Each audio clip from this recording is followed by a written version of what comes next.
HSC 27 ব্যবসা শিক্ষা বিভাগের শিক্ষার্থীরা কলেজের ক্লাস শুরু হয়ে গিয়েছে, কলেজের পড়াশোনা শুরু হয়ে গিয়েছে, কলেজের সিলেবাস দিয়ে দিয়েছে, কিন্তু আমরা কিন্তু এখনো পড়াশোনা শুরু করতে পারিনি। তোমার অবস্থা যদি এরকম হয় তাহলে কিন্তু ভাই ভবিষ্যৎ খুব বেশি একটা ভালো বলে মনে হচ্ছে না। না হলে কিন্তু প্রথম পরীক্ষা একটা ডাব্বা মারতে হবে। যদি প্রথম পরীক্ষা ডাব্বা মারতে না চাই তাহলে আমাদের পড়া শুরু করতে হবে।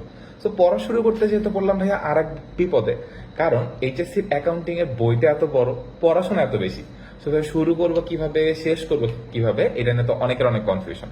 তোমাদের এই কনফিউশন ক্লিয়ার করার জন্য, তোমাদের সব প্রবলেমের সলিউশন দেওয়ার জন্য আমরা টেন স্কুল থেকে কিন্তু এইচএসসি 27 অ্যাকাউন্টিং অনলাইন ব্যাচ নিয়ে এসেছি। ক্লাস অলরেডি শুরু হয়ে গিয়েছে, 4টা ক্লাস হয়েছে। 4টা ক্লাসে কিন্তু আমরা প্রত্যেকটা টপিক ধরে ধরে আমরা আমাদের স্টুডেন্টদেরকে বুঝাই দিচ্ছি। তোমরা চাইলে আমাদের স্টুডেন্টদের রিভিউ দেখতে পারো, তাহলে তোমরা বুঝতেই পারবা আমরা আসলে কত সুন্দর পড়ে। তো দেখা হচ্ছে ক্লাসে, আর মনোযোগ দিয়ে পড়াশোনা করো।